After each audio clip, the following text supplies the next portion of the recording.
and welcome to Pardon the Politics Podcast, Season 2, Episode 6. I am your co-host, Jeezy, along with my brother and my partner in politics, Manny. What is going on, my brother? Hey, what's going on, man? We here. Too much is going on. if you must know, too much. I mean, you know, there's some. Yeah, you're right. Never mind. I was trying to figure out a good way to spin that. No, you're right. There's a whole lot going on. A whole lot going on, man. Well, welcome to our listeners to episode 6. We are so excited to have another episode with you guys here at Pardon the Politics. As you know, as we always say, it's been one crazy week that has given us enough content that we could talk forever on, but we did not have forever. So, man, and it's like we were talking before. Yeah. If we wanted to. And hey, to all you all who listen to the pod, if you guys want this, we got to get the bigger listener base. But we could do an episode literally every single day about everything that's happened. Man, every single day. It's insane. Like the amount of content that comes out, and I swear, man, and even just now, us recording, like I feel like by the time we record this episode, and I think it's happened before when we do these recordings, but by the time we finish, there's something that happens, and then by the time the episode drops on Monday, there's even more that's happened. That happened 2 weeks. Well, it happened last week and the week before, because as we recorded last week, it was the announcement of the tariffs. Yep. And by the time we released, the tariffs were going in, and within minutes of everything, they were rolled back.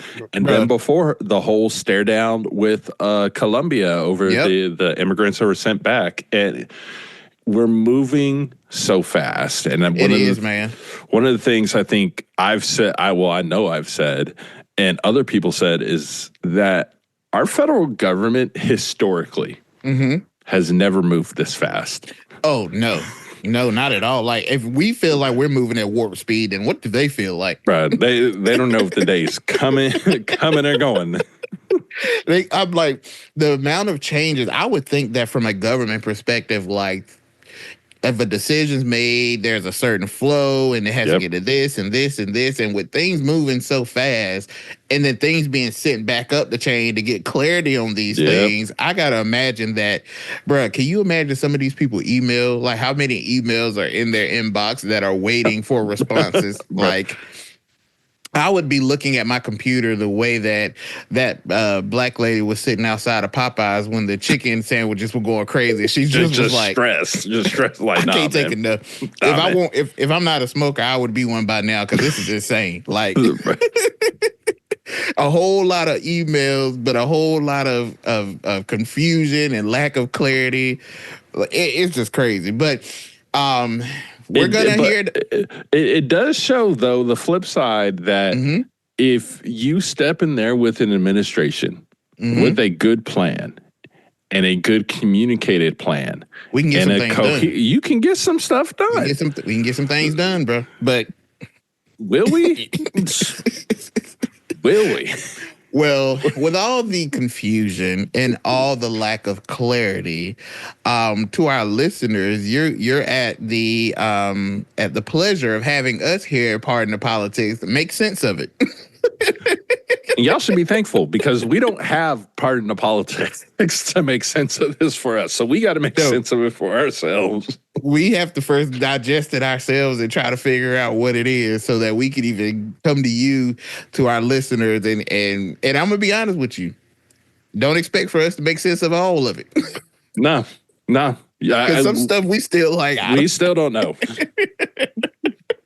Well, we don't know what's going on. So that's our disclaimer, probably for this episode, and it may be our disclaimer for the remainder of the administration.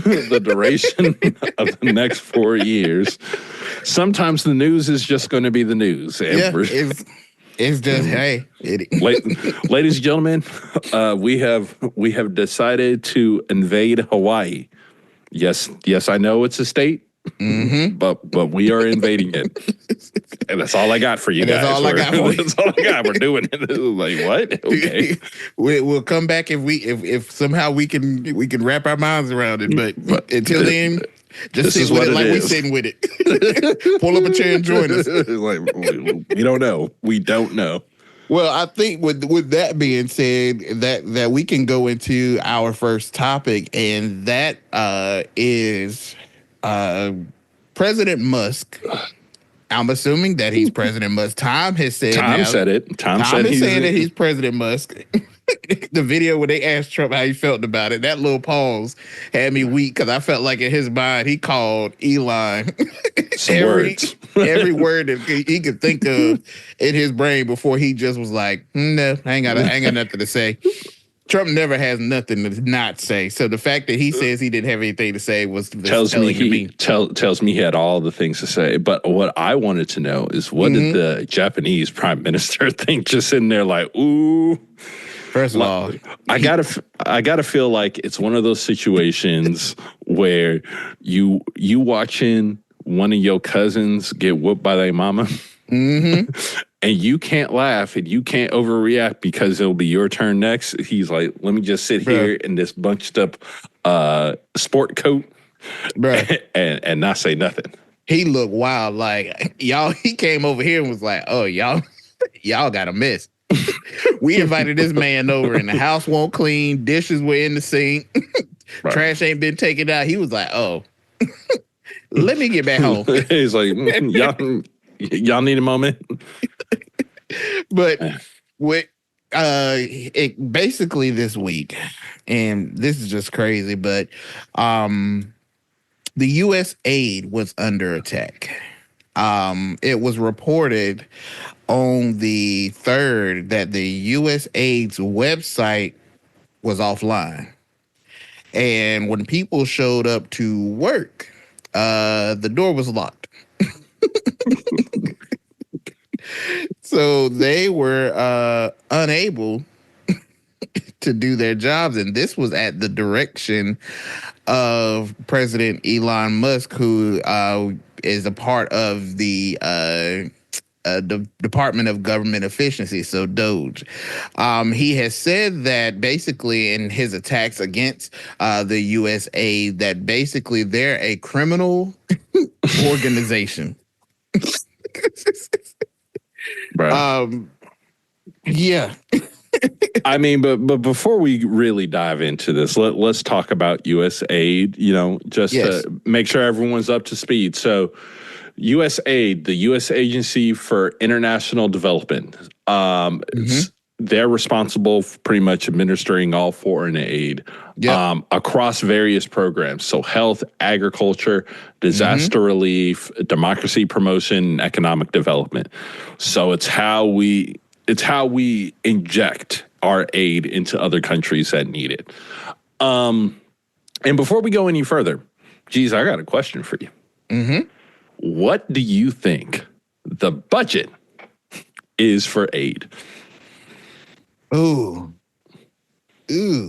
that's a tricky one. I don't know, man. I don't even know where to start. It is $29 billion. I was going to do some guessing back and forth. $29 billion. So we are talking about a program of $29 billion.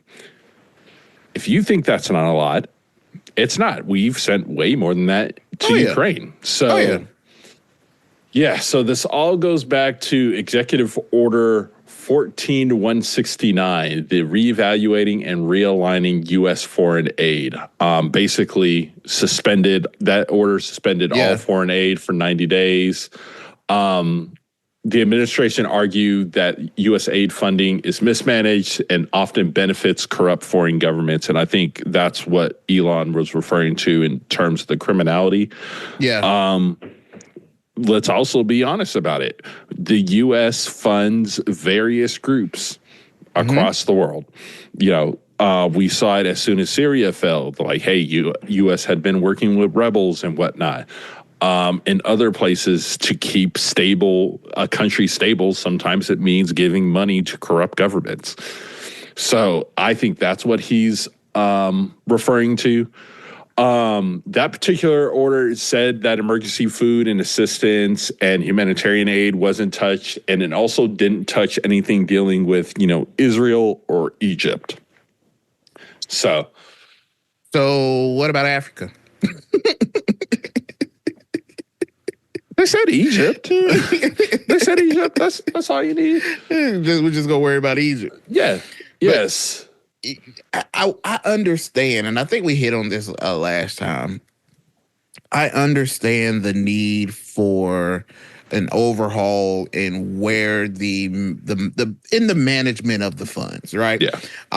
Which in my mind, I kind of feel like, and I think there was some conversation about this from some congressmen, but I know they set the budgets for these organizations, these departments, but they don't necessarily have any scope of to how that money is used within the budget. And so, for one, I think that should be maybe something Congress looks at it, but maybe having a look into that.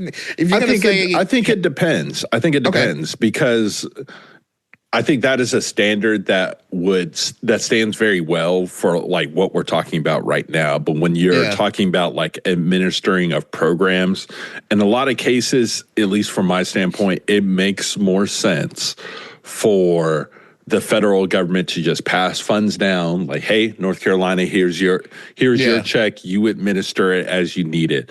The only place I really like to see the federal government really step in and say, hey, this is how you use this money, is when we're deciding where the floor is. So from my standpoint, like the Department of Education, which something tells me we'll end up talking about them at some point in the next 3 weeks, really just sets the floor of where they want American education. So, that was my only point with that. Well, my only thing in saying that is when you have the people in Congress saying how it's so poorly mismanaged, I would think that, maybe a more strategic way of handling it is providing the funds, and then maybe once the funds are budgeted or allocated how they would for the next year, however it goes, that be sent back up, maybe possibly for review.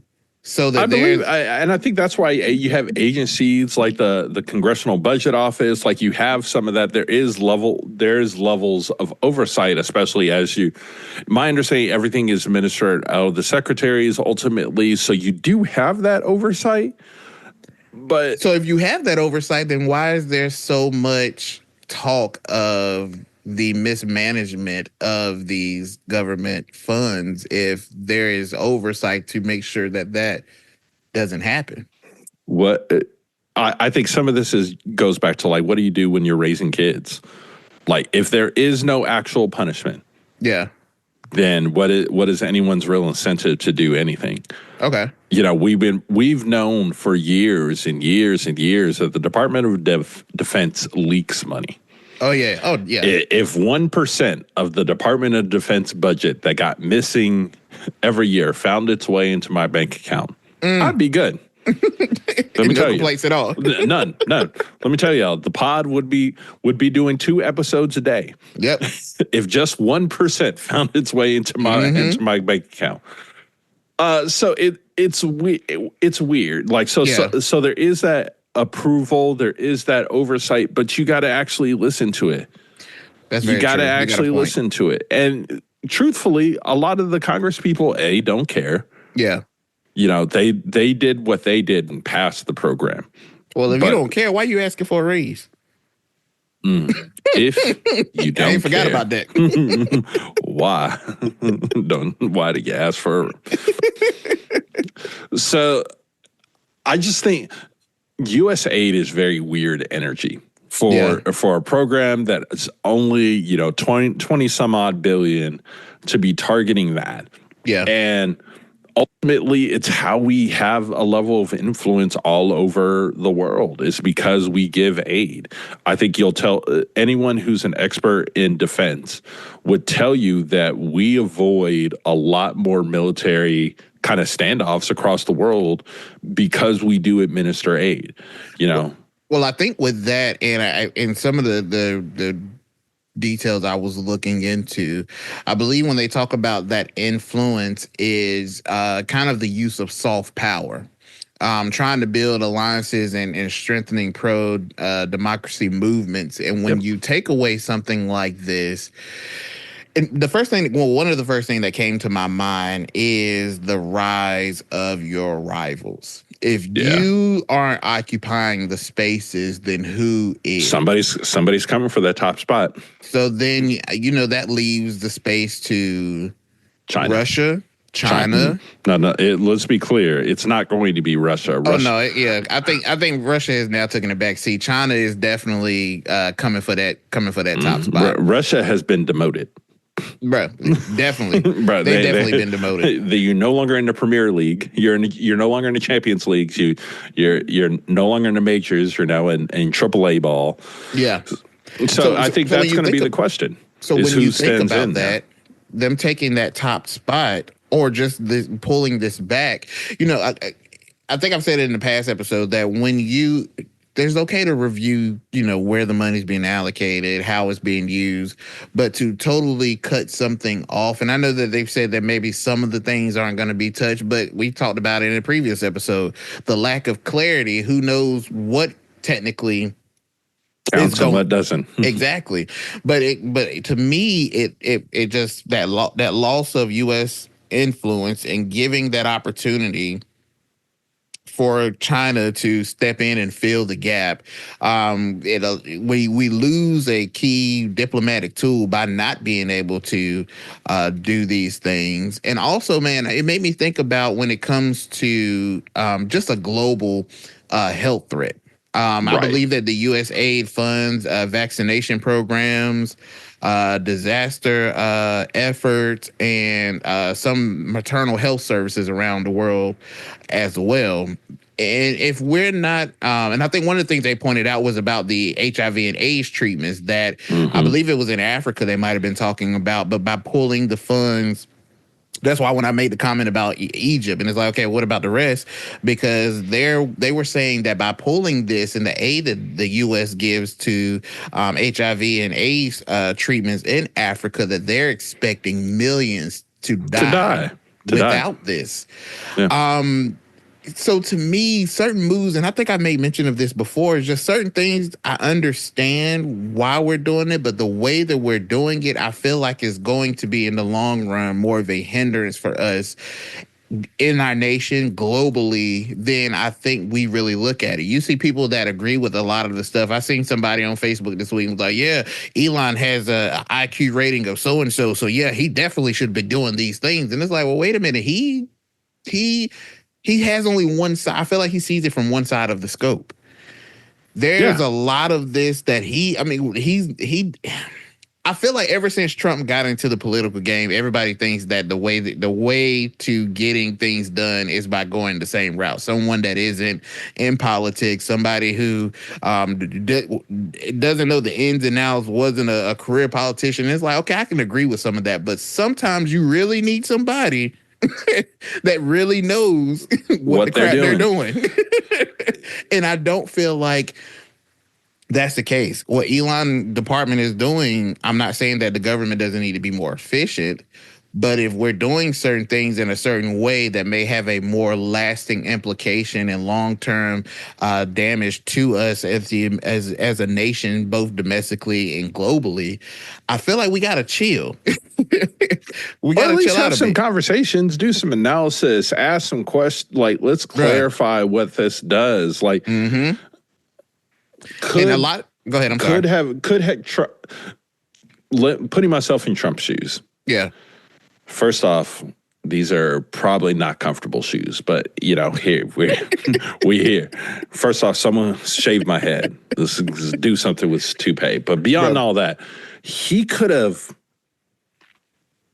I guess how I would have done that is a series of executive orders that would have just essentially been giant fact-finding missions. Like, hey, scope this out. I need to know X, Y, and Z about it. Like, go get me all of the data. And then after we have all the data, then we can have another conversation about what, now that we've measured this, before we start cutting, let's make sure we're cutting where we need to cut.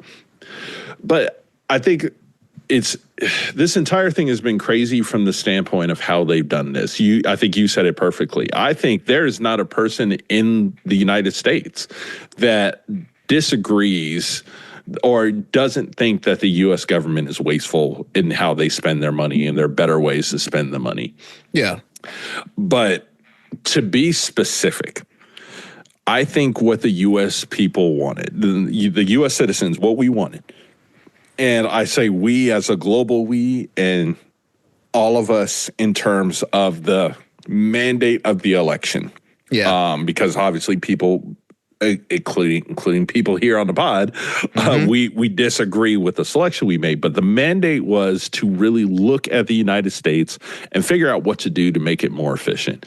Yeah. And it's like we knew the federal government is a giant, let's call it a giant empty hangar or office building with a whole bunch of boxes, with a whole bunch of papers in that room.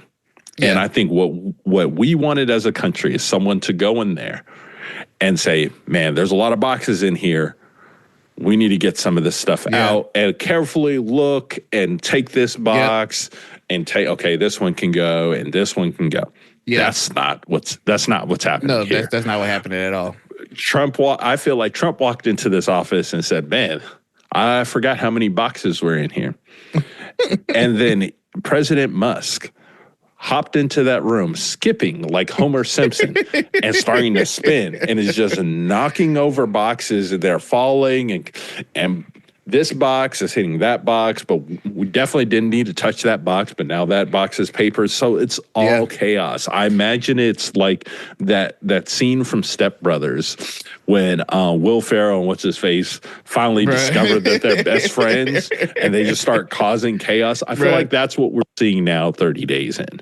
I can definitely agree with that. I think that chaos is the most fitting word for what we see, because, these moves, man, it's just like I thought about, the number came out that basically there are 10,000 employees globally for the USAID. Musk wants to cut that number down to 294 employees. First of all, bro, you can't give everything the Twitter treatment. Bro, I just want you to understand. I work at a job.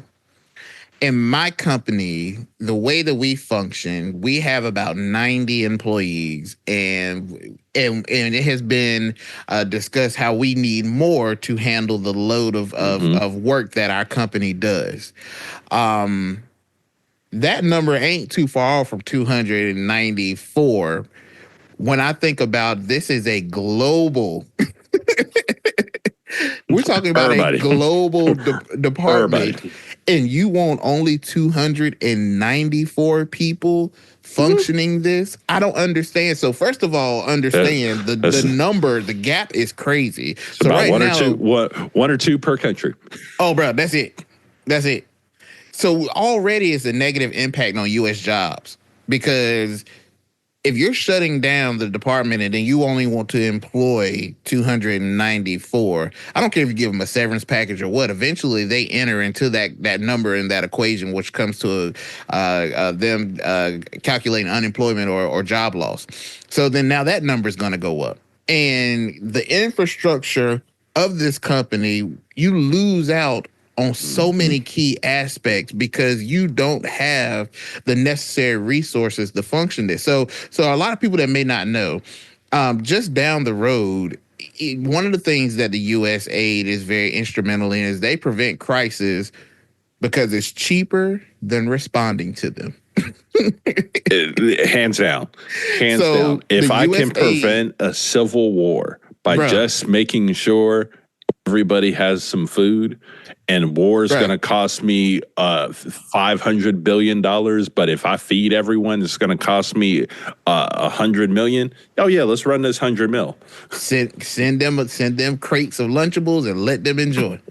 We got enough juice boxes for everybody. To have too. Right. But they prevent wars. They prevent pandemics. They prevent famines. Like, these things in the long run help us, and it's cheaper for us to prevent these things rather than respond to them. And without this, and really when you think about it, Manny, if they're not doing this, then wouldn't this cause the costs for the military and humanitarian costs, they're skyrocket, because you don't have these people being able to completely do what's needed over a global scale in the world? Oh, absolutely. Absolutely. So then where's the efficiency? Well, here comes the efficiency is it becomes an expensive effort for us if the U.S. wants to continue with its current political standing. Okay. If we decide that we don't want to be the leader in the world, we don't want to help, the world tackle its problems. Yeah. We could. I think some of this is going to come down to how America first are we about to get. Yeah. And, the issue around USAID doesn't actually have anything to do with anything this does. It's an agency that's sending U.S. dollars overseas, and people are tired of seeing money go overseas. That is highly driven. Like, I think some of this, when we talk about foreign aid, a lot of this is driven over the fact that we've sent billions of dollars in the past couple of years have been sent over to Ukraine and Israel, and nothing done here. Nothing done here when there's been needs. Yeah, like we're seeing skyrocketing inflation, and then you're sending over billions of dollars to another country to fight a war. Like, it's a combination of poor understanding of geopolitics and poor leadership on the U.S. side. That's what I was going to get at, is that you're tired of seeing something and it has a negative you have this negative viewpoint of what the USAID does, but it's not because of what the USAID is doing. It's because the government isn't of what you're going through. Exactly. If the government, because before, the USAID has been around for how many years? It's been enough. A minute. So it's never been a problem before of what they've been able to do or what they've done, be it could be more efficient. But the reason why it's on this focal point is because the American people are tired, like you said. Yeah.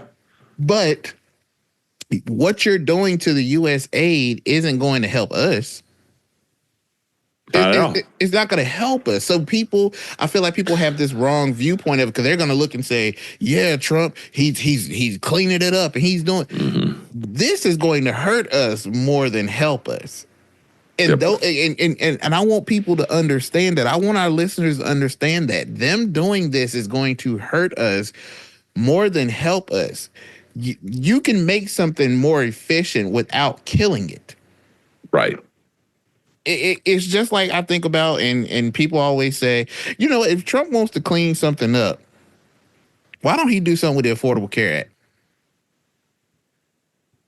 He said, hey, look, he told y'all that he got concepts of plans. I want to see the concepts. But it's not time for that. It's not time for the concepts. Look, he said time and place for everything. We're going to talk about healthcare after me, Marco, and Tom finish dealing with this immigration issue. Bruh. And look, let's be honest while we're dealing with this right now, because every other issue that he has to actually deal with, you can't really solve with theatrics.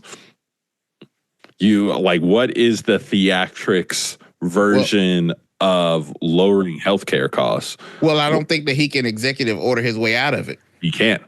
This is going to require, and this probably may be one of if he touches it, or do anything with it, it'll come very close to the end. And I think I will give him that. I think he's very strategic in doing that, because, like you said, there is no theatrics that you can put around healthcare. This is something that you can, and there. Now, some of these theatrics that he's doing are going to fall flat eventually, because your result to solving immigration isn't just rounding up these people. Like, it's theatrical. Oh yeah, we see it, and we get to see the coverage, and you get to see Homeland Security decked out as if she is an agent, when she's not, just for the look and the theatrics. But okay, when all of that settles down, what do we have here? What are you measuring success on? Bingo. Like, if you measuring it by just rounding up some people, that's not success in our immigration plan. Like, are we going to see the number of fentanyl deaths decline? Or what? Now, now that's my question, Manny. When you do all this, what are the KPIs, man? Bruh.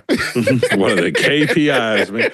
So, so crime is going to be going down. Fentanyl is going to be going down. Arrest. But when they don't, what you going to do? What you gonna do? Oh, well, look, it's I think that's what Trump's banking on. I really do think that a lot of these moves that he's making, he's banking on that these things will do something. Because if he does all these theatrics in 6 months from now, everything's worse than it ever was. Mm-hmm. What is going to be? What is going to be the explanation for these things? Well, remember, it's the Trump cycle of government. So, step one, Trump comes up with a crazy idea. Step one, it all starts from there. It always starts from there. It always starts there. Or someone brings Trump crazy idea. One of the two ways. Second thing, Trump gives plan, hires person to execute said plan. Mm-hmm. Said person executes said plan the exact way that Trump wants it implemented. Public gets mad because implementation did not go well, or the program did not work as it was said to have worked. People then get mad at Trump. Trump then gets mad at person who implemented his plan for not implementing it correctly.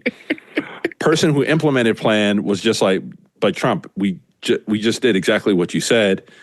No, you didn't, because if you did it how I said, it would have worked. So I'm going to fire you. And that is the Trump cycle of government. So, Jesus, I'm actually surprised no one's been fired at this point. But we're still a little bit early. We're still early. It's coming. Cause I don't think that. I think that well, there may be some coming, and I'll talk about that on the next topic. But so far, it looks like a judge has paused the plan for Trump to put these staff members on leave. So because there's like 2 different memos out there with different details. Nobody knows what's going on. Nobody knows what's happening. And at the end of the day, isn't that inefficient? Bruh. So much focus on efficiency, but not being efficient at all. It's not efficient. So these people have had lapse in not being able to get into offices, do their work. There's been things about they leave, and now there's no leave. And I'm assuming that these are important jobs that these people do. So in the meantime, there's work to be done that hasn't been done. So people are going to be backlogged on what needs to be done. Who knows what's going to fall through the crack? We currently, as we sit here and record this pod right now, do not have a federal budget. We are starting to barrel awfully close to defaulting. Bro, and I don't know why we're not doing something. Well, they're trying. They're trying. It's just a failed attempt. You're right. Stop worrying about all this other crap that's going on and get to work before we default and we looking worse than what we look now. We've been looking goofy. But people think that, and again, I want y'all to understand here at the pod, for myself in particular, I try to be as down the middle as I possibly can when it comes to these topics. And I just have a hard time understanding the approach, not the goal. I am on board with the goal. I just can't get on board with the approach. If you're going to tell me that, hey, we're going to make the government more efficient, cool. Like Manny said, I think we all can agree that we believe the government can be a more efficient government. But we have to do it with sense. There's a way to do things, and you don't go and just disrupt the entire program within the first 30 days. They are doing this like, man, our life support, like they're dealing with patients. All the government agencies are patients on life support. And they're like, oh, I need to update this life support system. So let me just quickly unplug it and plug in a new one. Brother, you can't just unplug it and plug in a new one. Like them 5 seconds without that oxygen, they'll tear that brain all to pieces, bro. What are we doing? Shambles. And that's exactly what we're doing, man. So I just don't understand the approach. I don't understand the logic or the strategic nature of, and I think we've said it before in previous episodes. Trump has an idea, and we're like, oh, okay, I can get down with that. But it's the after. Trump has always got the headline, but there ain't enough bulletin points look underneath it to make it make sense. There are a couple things that could be happening right now. A is exactly what you said. Like, hey, these are just truly not well thought out ideas. And I actually pray that this is the scenario. Is that, hey, we're just not thinking this all the way through. The more nefarious scenario, though, is that they're distracting from something else. So that tinfoil hat community, this is your time, bro. This is your time, man. We calling you to the front of the building because there's so much movement, and I use the term movement very specifically here. Yeah, but nothing's happening. Yeah. There's a lot of movement and nothing's happening. Nothing's happening, yeah. A lot of smoke around tariffs with China and Mexico, and then that's gone away. So I'm like, so was this smoke? Like, what is happening? What are we doing? And I think we are at a point, the American public, we are at a point where we are all tired. We're tired. The amount of news that we started consuming in 2020 and have continued to consume to today is, and I think you're starting to see it with like depression rates and again, and I realize 100% that everyone right now is listening to a political podcast talking about the news that is inherently depressing. Yes. And I thank you guys for continuing to listen. Thank you. But like, I think we're getting burnt out as a public, and with so much stuff happening, it's really hard to really break down and understand what every single thing is doing. You know, I think we said it yesterday. Was it yesterday? Day before yesterday? Yeah. Is that I think we both expected to be where we are right now to actually be next year. Like I expected it next year, late next year, halfway. I wasn't expecting to be at this point with this much movement happening less than a month in. Yeah. So it's wild times, and it's wild times, and we'll see what happens with USAID. You know, man, it's a lot, man, and you know we'll see how things go forth. Again, like I said, a judge has blocked them from setting these staffers on leave, so I don't know what that means for them. Are they opening the building back so they can go to work, or are we just paying them and they're not working? I mean, again, we don't know. I don't know. You don't know. I'm assuming the world doesn't know. I'm gonna be real honest though. If I walked into my job on Monday and they said, Emmanuel, you could go ahead and get paid from now until September. You just have to quit right now. Let me tell you. The kid might have to think about that for a little bit. Where do I sign? Well, I will tell you, there has been, I'm just gonna hit on this lightly before we move to our next topic, but Democrats, can y'all please stay out of front of these buildings, having these press conferences, trying to make it look like, that we can't get in these buildings?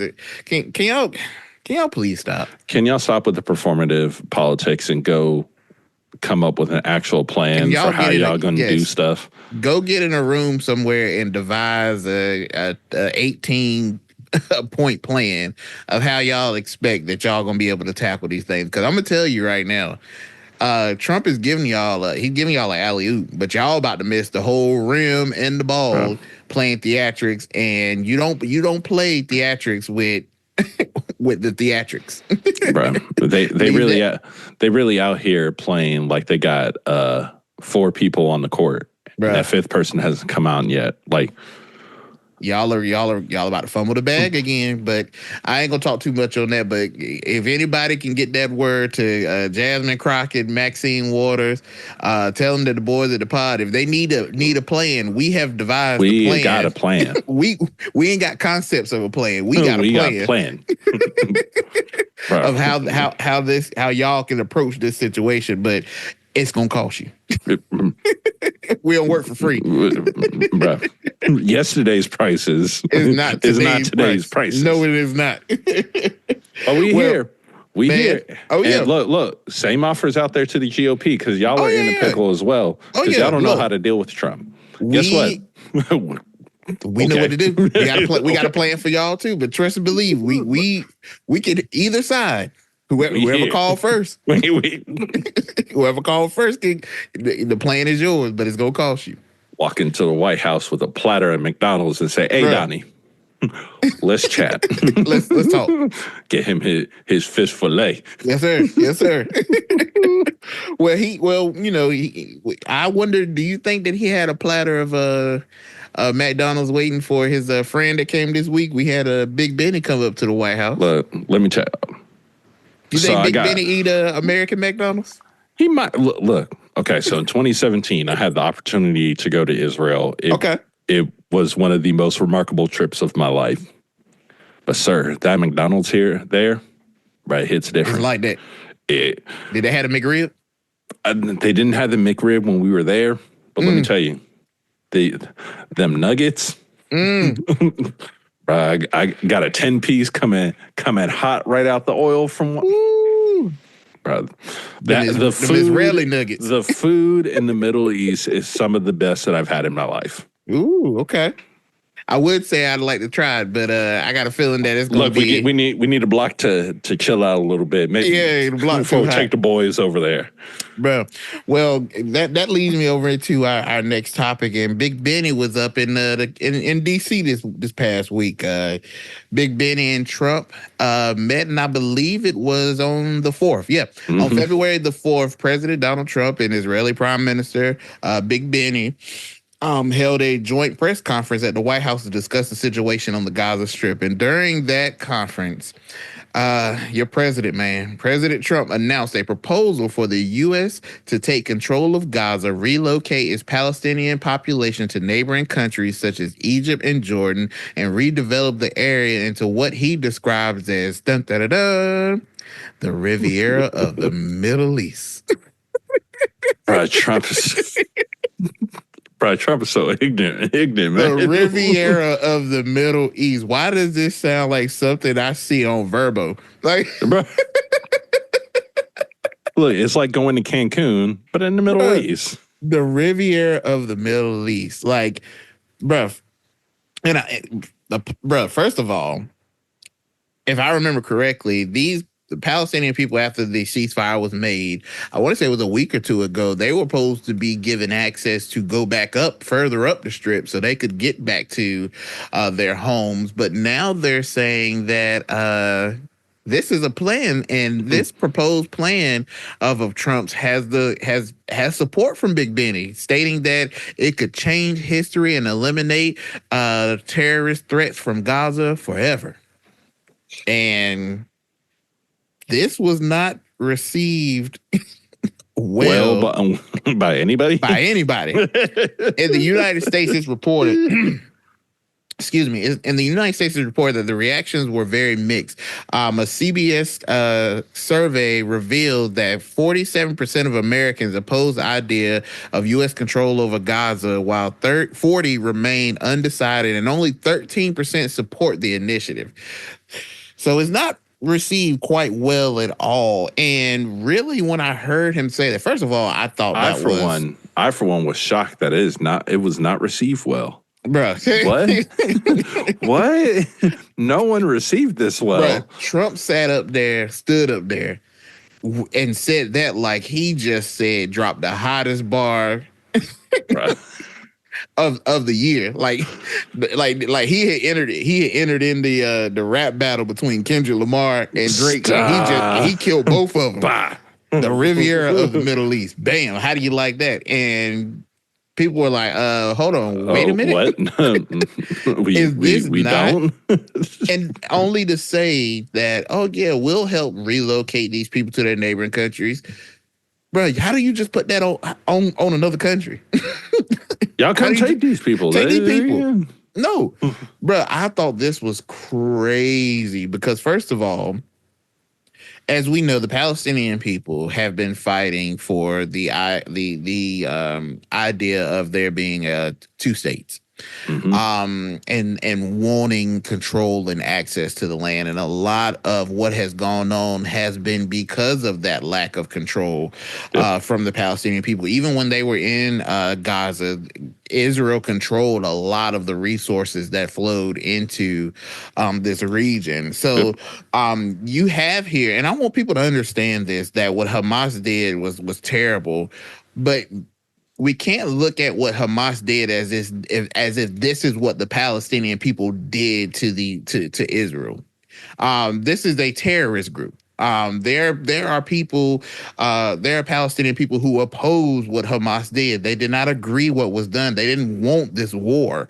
So this thing has really carried on and been very traumatic for the Palestinian people, down to we've seen them try to receive aid and there be attacks on even that. And it's just been terrible. So we've seen that this ceasefire was a hope, maybe, that things were going to calm down. And I believe that there were going to be some resources poured in to help the Palestinian people rebuild what had been kind of demolished and destroyed through this war. So for you to hear Trump say that the U.S. is going to take control over, so what are we supposed to be, Great Britain again? Like, yeah, this is I thought we're about to step into the age of American conquest. First the Riviera of the Middle East, then the Riviera of the Arctic Circle being Greenland. Oh my God, bro! Like, oh my God. So the when this all started, I first had a couple questions. Here was the first question: is cool. All right, if we're going to do this, we're going to. This sounds like it would be assistance that would be provided by the U.S. government, and it would be great if there was like an agency that was involved in giving U.S. aid to different countries. It just sounds great. It would be a great idea if there was like an agency like that could help administer this aid that Israel's going to need to redo Gaza. But if we could almost like call it, hear me out, geez, we could call it USAID. Just hear me out. Hear me out. This is what I think we could do. But like, this is a horrible idea. Horrible idea. Just because the U.S. has never been great. Actually, bump that. No country outside of the Middle East has successfully been able to occupy a space in the Middle East without bringing war or violence or trouble. So you mean to you're going to take the U.S. and put it smack dead in the middle of everything. Arm's distance of Iran. Bro. Like, why do you? No. I think it's highly disrespectful that you call it a Riviera of the Middle East when millions of people are going to be displaced because of that. So I want our listeners to understand, just in case you don't understand what a Riviera is, it's a coastal area that is very luxurious and full of resorts. Like, this man is trying to turn it into Mar-a-Lago. Like, he's trying to just take it the Mario of the Middle East. Like, this is so, in my opinion, disrespectful to the Palestinian people, who are fighting a war that has gone on for many years before I was ever even thought of. And for them to have gone through the things that they've gone through and finally feel that there may be some hope. And a lot of them have even expressed the excitement of being able to have this ceasefire and being able to have the ability to return home to whatever that is. U.S. said home is where the heart is. Is where the heart is, because where you believe it is physically, you will not return. It ain't there no more. It's insane, and it made me think. Here, where my tinfoil hat community. Oh, here we go. Okay. it makes me think that this was the plan all along. Mm. There was never a thought to give the Palestinian people the two-state solution. We've already expressed that. I believe the plan was to just go ahead and wipe this area out so bad that it would be inhabitable for them to say, hey, maybe we can just relocate you somewhere else. And now we have the area. If the U.S. has control of it, the U.S. and Israel connection, hello. The what has been wanting to be established has been established. And I think that if by doing this, you're making even more of an enemy of yourself in the Middle East. Well, first off, yes. Yeah. We would be making ourselves a larger enemy, but I don't know if they particularly care at this point. I think here, let me start with this and assume best intent. What Trump is saying is probably not top of mind for Benjamin Netanyahu because he still has hostages he has to get out. Yeah. So let's assume very briefly for a moment that this isn't even top of mind for him. The fact that Trump would just kind of hop out and after being so against us having an occupation in Afghanistan, for him to open up this option is kind of interesting. But yeah, the other piece I don't want us to lose sight of in all of this, again, reaching for my aluminum foil, one of the other executive orders that Trump signed was for this creation of the U.S. Sovereign Wealth Fund. Oh, yeah. All I'm saying is that we now have this, if we have this sovereign wealth fund, this just creates a giant investment opportunity for that wealth fund. So, not saying they're trying to do it, but I'm just saying, I see some writing on the wall, and I feel like I've seen this writing before. Bruh. Well, I think that if that is a step that the U.S. takes seriously, and I know that Big Benny has supported the idea, it won't be met with a lot of praise. That's for sure. It will not be. It's going to be highly opposed, and that. Man, I just thought that this was just crazy, even down to Big Benny giving him a gold pager. Bro, let me tell you. 007? Bro, that pager is possibly one of the most ignorant gifts that I have seen given to an American. And here's what adds to the ignorance. Trump wasn't even president when this happened. He won't.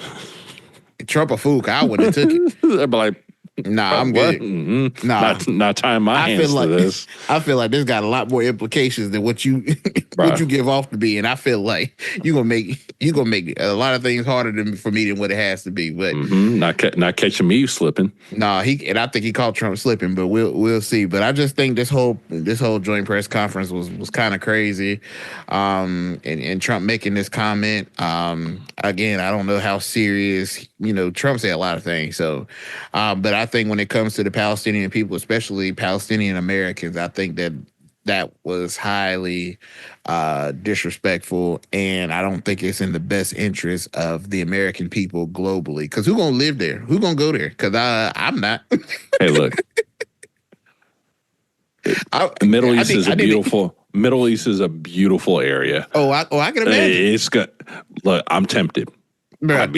I need the block to calm down a little bit, bro. I need to know how secure this thing is, because I don't know, bro.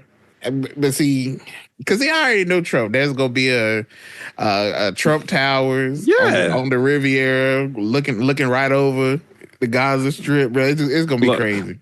It will be very American. It will be very American. I don't know. That's something that I want, bro. But we will see what the development of the Riviera in the Middle East will be. But again, I don't think that this is going to be received and will not be received well. So, with that being said, before I jump into the pickle of the week, I do want to make mention that Trump is back in his tariff bag again, and back in the bag. He has some tariffs coming up, but before I talk about him, I did want to mention that China has now joined the chat. China has implemented a 15% tariff on American coal and liquefied gas products, and 10% on U.S. crude oil, agricultural machinery, and large displacement cars. So, China has, I believe they are the. Well, he lifted the tariffs off of Canada and Mexico. So the retaliatory effects of their tariffs, I'm assuming they've paused them. So I'm assuming that China's is the only one that stood, and now China has implemented theirs. I believe that U.S. put a 10% tariff on them, and they have responded with 15 and 10 on those various categories. So we got another tariff war that's brewing. So I feel like there will be some more to come. Absolutely, absolutely, and this I don't want to say it's comical because well, actually, I will say part of it's comical because we're here for the pod. That's about the comedy of politics. But I'm almost certain that Canada and Mexico's president and prime minister got on the phone with each other before they talked with Trump and said, all right, so this is what we gonna tell him. I think it's gonna work. Y'all tell him the same thing. And we gonna deal with this later. And Justin Trudeau said, bet. Mexico went ahead and got on that line and said, hey, Trump, we'll send some people to the border, and we will set up a border czar. Like, they did a whole bunch of meaningless things. Yeah. They did what Trump do. So now we got all these people sitting up at the border not doing things. Bro. That's all. That's all. He one of those. He an old man. You pat him on the back. Oh, yes, Grandpa. Yes, sir. Okay. And then he leave you alone. Okay, Grandpa. Yep, that's all they did. So we're gonna see how this whole tariff battle goes. But China has entered the chat with their tariffs. So we will see how that plays out. I think it's funny that China was like, "Oh, we're not giving you anything. We're just gonna return the energy." China said, "We're matching energy in 2025." That's all we doing. We match your energy. So we go see how that plays out and how Trump will respond to that. But before we continue to go any further, well, actually no. We're at the best part. Oh man, we are at our pickle of the week. We've got your pickle. We've got your pickle. We've got your pickle.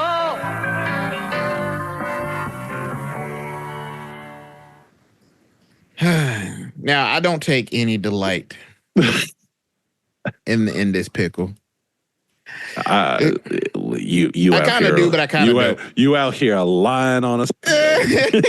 You out here lying on a Sunday. Look, I kind of do, but I kind of don't. But as we had just talked about previously about the Palestinian people and the Riviera of the East, the pickle of the week are none other than all of the Palestinian protesters in America. The reason why you are in a pickle is because you stood during election season and you told the American people not to vote for Kamala Harris and Tim Walz because this administration does not care about the Palestinian people or the state of Palestine itself. And you stood big and you stood proud and you stood tall. And by doing so, you got exactly what you asked for. You did not get a Harris-Walz administration. But I know what you did get. You got what a they Trump. get? You got a Trump-Vance administration. And this administration has just told you that they are basically going to displace all the Palestinian people. So you are in a pickle, my Palestinian protesters, because you FA'd and you FO'd. How does it, as D'Angelo once asked the question, how does it feel? That's ignorant. That's so ignorant. But it's true. It's true. I don't understand what about them that they thought that was the way to go. But I think was the correct play in 2024. Seeing when people try to run that same exact play, bro, in 2016, and said, "Oh no, we'll get here. We're good. It'll work. It'll be fine." We are indeed not good. So the Palestinian protesters are the pickle of the week, because I have to imagine that if I stood up for a cause and it backfired in my face, I gotta feel probably like one of the most foolish people in the world right now, because I bet on something and came out completely wrong. Bro, they're like Charlie Brown after you try to kick that field goal. Bro, no sir, you wrong. So you stand here, you take this L in front of everybody. So I won't out now. Y'all were loud and proud and big and bold when you said it then. I want y'all to come to the front of the class. And explain yourself. Now y'all did what? Well, you thought what? Okay. Now you can have your seat. I just want you to. I just wanted us to be on the same page of what you thought. So I want y'all to come to the front of the class, and any of you that were of opposition of this, and you were one of those Palestinian protesters, hit us up at the pod. We'd love to hear from you. We ain't gonna roast you too bad, but we just want to hear. We just want to hear what your thoughts are and your comments after hearing what took place. How you doing right now? What are your plans now that this has gone sideways? Mm-hmm. That's all we want. So those individuals, and we still love you here at the pod. All the jokes are just love. That's all they are. We still love you, because at the end of the day, you got to go through these seasons with us. You're right here with us, man. Yeah, we in it together, but we got to clear something up before you get in the room with us. We gotta make sure we all on the same page now. We got to do that. Told you so. Look at you. Now come on in here. We love you. But that is my pickle of the week. So as always, at the end of our episode, we give you some spotlights of what we are looking at and what we will be looking at going forward for this week coming up. So, Manny, what are your spotlights for the week? Man, so I got two, and one is not for this week, but I think it's one that we'll be watching, a series that we'll be watching over the next several weeks, actually months. So with these new appointments, guess what we're about to get? We are about to get some special elections. Ooh, I like special elections. Currently, House makeup, the split is 218 to 215. So Republicans have a 3-vote majority, but that could change. Because Florida's 1st congressional district, Florida's 6th congressional district, and New York's 21st congressional districts will likely have elections this year. The 2 Florida seats are slated for April 1st, so April Fool's Day elections. All of these are really, really Republican seats. The 1st congressional district is rated plus 19. So you got a lot to overcome there. Florida 6 is a little bit better, being plus 14 Republican. New York, which isn't official first, Stefanski still has to get certified, but they're plus 9. So these are going to be lifts for Democrats to try to take. But, geez, I think what we're seeing right now, and the Trump administration being so aggressive on everything that they're doing, and a lot of people, hitting that FO or the FAFO, what happens in these seats? So mathematically, Democrats flip 2 of these seats, and they take away the House away from the Republicans. So, I mean, if I'm Hakeem and I'm Schumer, I got some work to do. And this is what I would drive all of my focus to right now, because if we're able to grab these, you can lock up Congress a little bit more. So that is my first spotlight. Okay. And then my second spotlight, a little bit sad. It's sad. But in North Carolina earlier this year, Representative Joe John, who represented the 40th district, I think that's correct. The number switched. Representative of the 40th House district, he stepped down from office on January 20th. That followed an announcement by his office in December of this year that he had been diagnosed with throat cancer.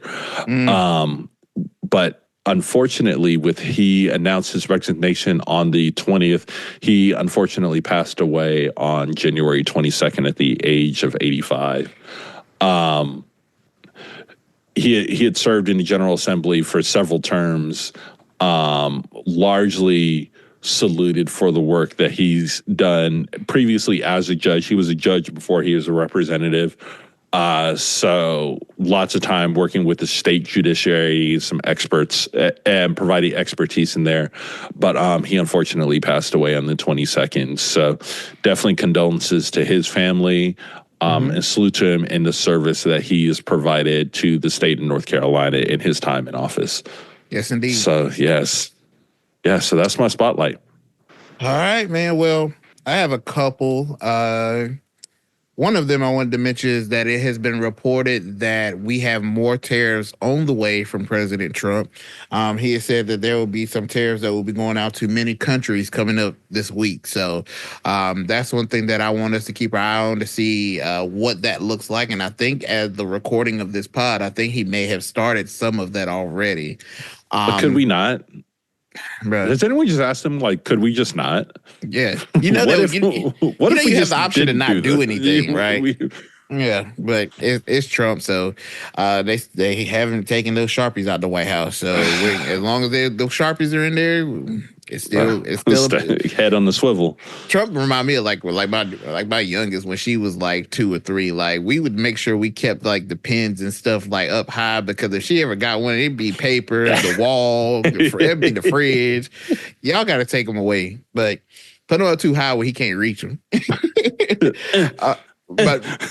But next, what I want to, just for giggles, is let you know that I don't know if you've been aware on social media, but there was a young lady by the name of Onijah Robertson. She was a 32-year-old black lady from New York. She has been running rampant in Pakistan. Apparently, she went over there to marry a 19-year-old man that she met online. But when she got over there, he said that basically she catfished him. She looked nothing like the picture that he had seen, and they had been talking online. So his family basically up and left her deserted. So she had been in Pakistan just going ham and having news conferences, trying to shut down buildings, demanding the government give her $20,000 for renovations. I'm just surprised the young lady's head won't chopped off for talking to these Pakistani people like she was crazy. But it has been reported that she is back on the way to the U.S. She left on the 7th, and they got her up out of there. They said, grab your hat and your coat. Good day. Bro, and I know that they were ready for her to go because it was reported from the South Deputy Inspector General of Police. He said she left the airport. They made sure she got escorted got on that flight to the gate and on the plane. Bro, they had somebody sitting there on the bridge like she sit down, put on your seatbelt. They did not believe she was gone till they seen them wings touch that sky. I'm wondering if they went so far to send somebody with her. Oh, bro, now that would be too weak. They bought a flight for somebody. Yeah, we got to make sure she do not come back. Bruh, but she was over. We're buying 2 seats. Don't you come back over here. Over there wilding. So she's my spotlight because once she touched back down in the U.S., somebody got to sit down and talk to her, bro. I know who needs to sit. Nah, bump that. She needs to come here to the pod. The pod. Oh, the doors are on welcoming hinges, please. On welcoming hinges. Come on and you can talk to the boys because we need details. We need to know about your whole entire experience while you was in Pakistan. I need to know it all. How did you get that level of media power in these people's country, disrespected them, and not get locked up, not get beat, not get killed, and you successfully came back home? I gotta know. Right, it's 2025, and the word of the year is audacity. Bruh. The word of the year is audacity.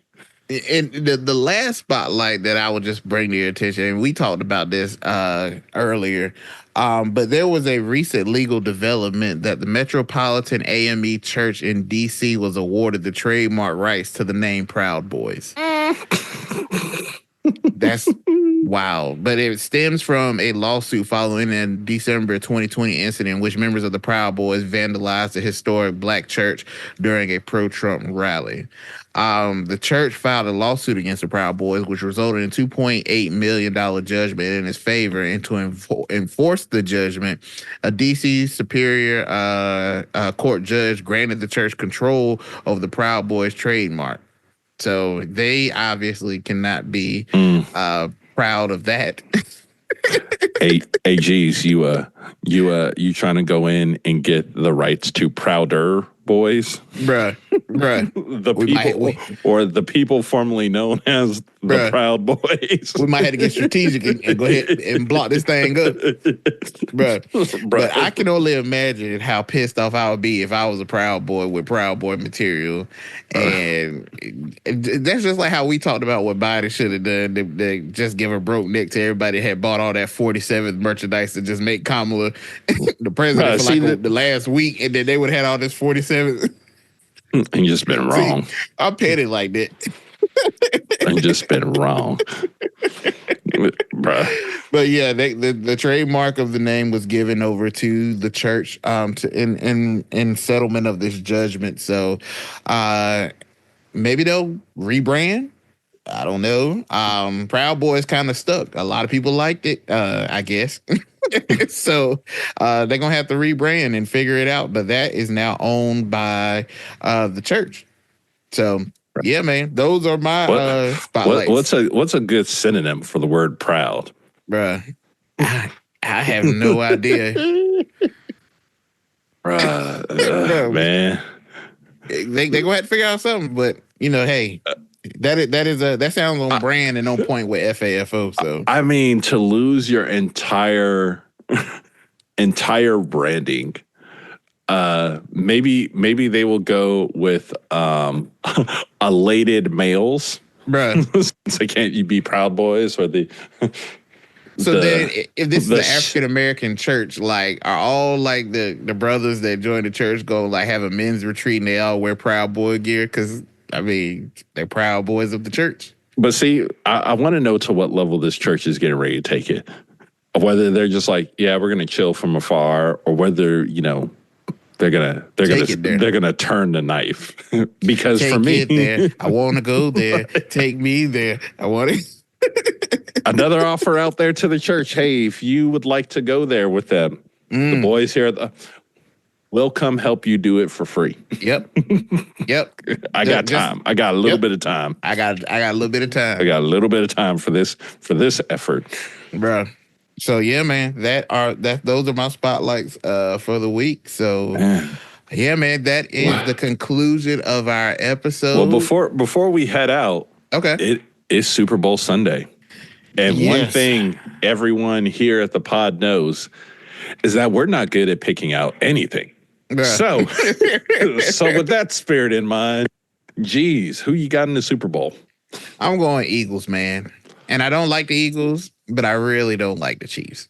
So I'm going to take the lesser of the two. Plus, I like Washington, and typically what I do is a team that I like. I'm a Patriots fan, but my wife is a Commanders fan, so I support the Commanders and she supports the Patriots. So I really was rooting for the Commanders, and since the Eagles beat the team I was rooting for, then I typically go for the team that beat the one that I was rooting for. So I'm going with the Eagles, man.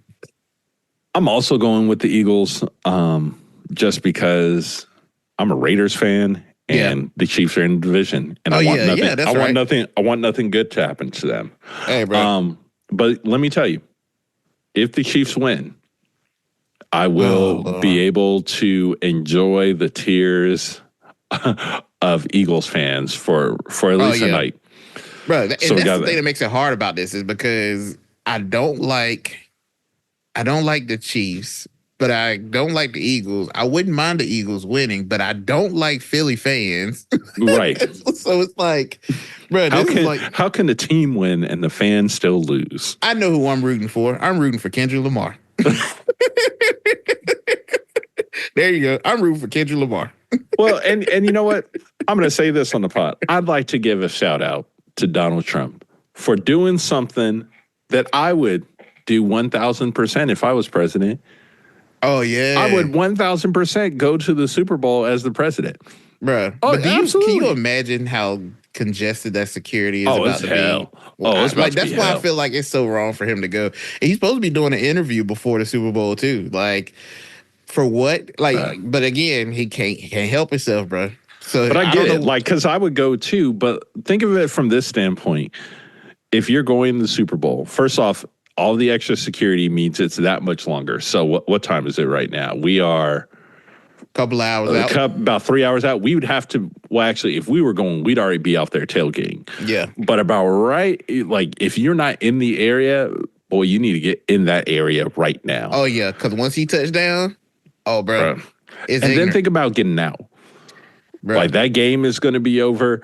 Y'all not going to be able to leave until Trump leaves. Oh, yeah. Now, that motorcade can be crazy. There's two ways I could see them doing this. Mm-hmm. Oh, wait, no. Mercedes-Benz is a dome. Oh, yeah. I was like, you could just helicopter them in and helicopter them out. I was like, that is a way to do this. Right. They still might even do that, though.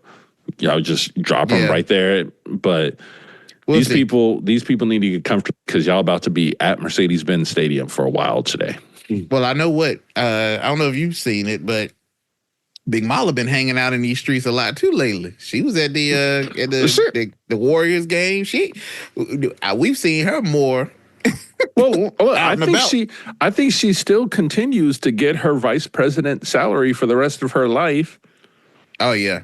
So her and Doug been out just enjoying herself. She was sitting beside fans and stuff. That's what I would do too. I'm starting to think what that prediction of what she might do next might be kind of taking shape. I'm just saying. She amongst the common people.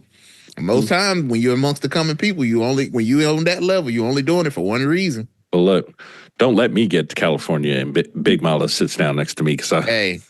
Me and Doug gonna have me handcuffed. Doug, don't leave your girl around me. True player for real. Don't leave Big Mala around me. You gonna have a problem, Doug. You gonna be big problem. Start off immediately with the Fasky Sora. Yeah. Mm-hmm. And it's over then. I got something that you ain't got, Doug. Mm-hmm. I got that first fam connection. Mm-hmm. Now watch y'all destroy me. Manny, you can't stand no AKA. Same. Look, don't try to use it now when it benefits you. And will. When it come to Big Mala, and will. Yeah, will. Yeah, man. Well, Man. we gonna see what this Super Bowl look like, man. But that is our episode, y'all. I want to thank you for tuning in, listening. Yes, Again, if thank there's you, any guys. comments, anything that you want us to hit in regards to politics or anything in general, just let us know. And yeah, we'll be back with our next episode next week. So if all hearts and minds clear, remember that if don't nobody else love you, the boys here at the The boys pod, at the pod love you. we love you. So take care, world. See you.